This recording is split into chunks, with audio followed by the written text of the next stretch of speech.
These are my creepy imaginary friend stories. Don't tell anyone my name. My niece had an imaginary friend, but she said she wasn't allowed to tell anyone his name. She said he told her everyone would get scared if they knew it. We kept asking her, but she would never tell. Then one day, her mom and I were in the hallway and my niece didn't realize it. She was talking to her imaginary friend and called him by his name. To this day, whenever I think about it, I am still freaked out. The imaginary friend's name was Lucifer. Funny faces. I was staying at my aunt's house when I saw my 4-year-old cousin April sitting on the stairs. She was making funny faces. I asked her what she was doing, and she said, "I'm copying the lady with the braid." There was no one else there, so I asked, "Where is the lady, April?" She pointed up at a beam running parallel to the stairwell. "And what is the lady doing?" I asked her. "Making funny faces," April replied. I was about to go upstairs when April said something that made me stop in my tracks. "Her braid is around her neck." I asked her what she meant. April pointed up and said, "The lady is hanging by her braid. She's making funny faces at me." Then April started making a face with her eyes where they were bugging out, and I realized it was the face of someone who was strangling to death. The Dead Boy. My boyfriend is a homicide detective, and a couple of years ago he was investigating the murder of a teenage boy. They still hadn't found the body. The mother of the boy broke down and admitted that she had killed him and hid his body under the old trailer. When the police went out to search the trailer, they found there was a new family living in it. The family said their son had an imaginary friend who lived under the trailer and would come up to see him. The cops found the body of the boy just under his room. Kelly. When my daughter was 3, she had an imaginary friend named Kelly who lived in her closet. She said Kelly played with her and sat in her little rocking chair as she slept. 2 years later, we were watching a movie, and my daughter said, "That looks like Kelly." "Who is Kelly?" I asked. "You know Kelly," she replied, "the dead girl that lives in my closet. Come on, Mommy, I'll show you." The Little Girl in the Lake. When I was a kid, we often went camping on Lake Daring in New Hampshire. One day, when I was 6 years old, I fell off the dock and plunged into the icy water. I couldn't swim, and while I was under the water, I distinctly remember seeing a little girl who was there and told me to look up towards the sun and keep kicking and I would be okay. I swam to the surface just in time for my grandfather to grab me and pull me back on the dock. I found out later that a little girl had drowned in the lake near the very same spot. Icy says it will be tonight. When I was in high school, one of my best friends had a 6-year-old sister that had an imaginary friend named Icy. One day when we went to his house, his sister came up to me and said, "Icy told me to ask you if you know when you're going to die." I laughed nervously because it was such a morbid question for a 6-year-old to ask. I played along and said, "No, of course not. No one knows when they're going to die. And hopefully it's when I'm very old."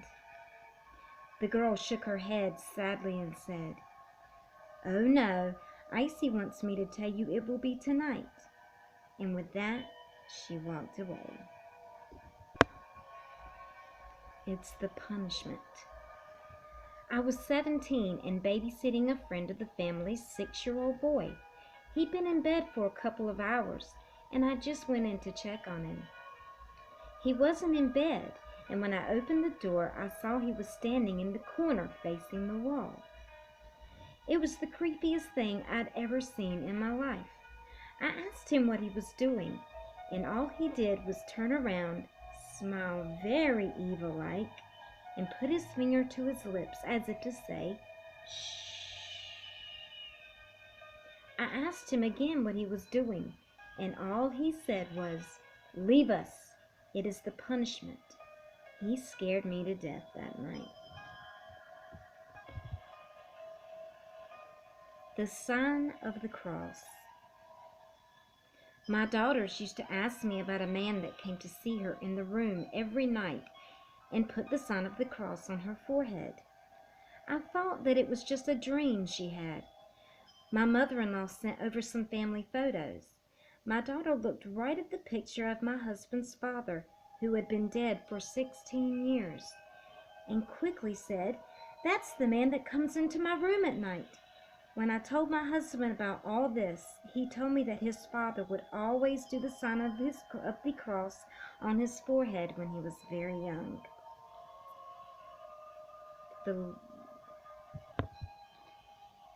Emily. When my sister was about 6 years old, she had an imaginary friend. Her name was Emily. She told us Emily lived in her closet and wore an old black dress and had long dark hair, and that she was the same age as my sister. My sister played with Emily constantly. My parents started noticing my sister was acting strange, just sitting in the middle of her room, whispering to Emily quite a bit and acting a lot more distant towards them. I remember a specific day. My brother was walking past her room, and my sister was sitting in the middle of her room, but she turned around and hissed at him. He was scared to death. He told me it didn't even look like my sister at all. My parents ran up to her room, and I could hear my sister screaming and screaming as loud as she could to get out. I asked her about it. She's 24 years old now. She told me that Emily used to tell her to do horrible things to herself. She actually used to wake up on the roof of the house and not remember how she got there. Apparently, Emily hated our parents, so she turned my sister against them. She hates talking about it now, so I never bring it that specific night.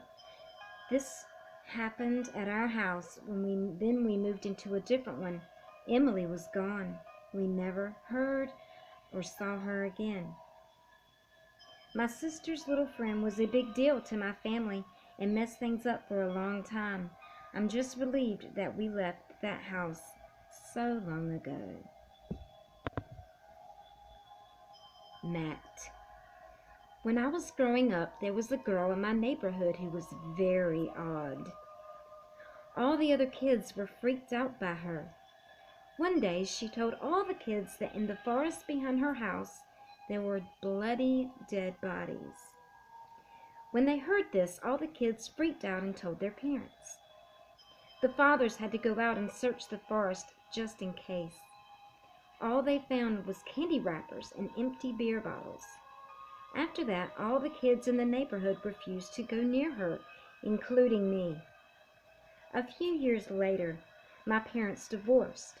On the day the moving men came to take my mom's things out of the house, the girl came out of nowhere and told me that Matt did not like that my parents were getting divorced.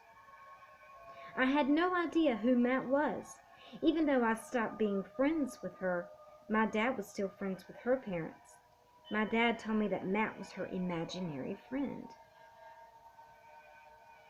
Her parents had told him all about the problems they were having. Matt was often too physical. They claimed that Matt could control the lights and could make the power go out. They also said he knocked on the doors at night. If he was ignored, the banging would start and would not end. A few years later, my dad decided he would invite the girl and her parents over to our house. I begged my dad not to do this, but he said it would be nice to catch up. When they came over that night, my dad told me to entertain the girl. I brought her up to my room, and she was acting normal. However, I was still creeped out by her. She sat down in the middle of the floor while I tried to put a movie in the player. All of a sudden, out of nowhere, in the deadest voice I've ever heard, she said, "Matt's here." At that exact moment, the lights began to flicker on and off. I got so scared I ran out of my room screaming. Her parents came running up the stairs, dragging their daughter out of my room, and took her home. For weeks afterwards, I refused to sleep in my bedroom. I haven't heard much from that family ever since then. I heard that Matt still controlled the lights, but I don't know if he's still around. I keep thinking back to years before when she used to talk about the bloody dead bodies in the woods and wonder if Matt was one of them.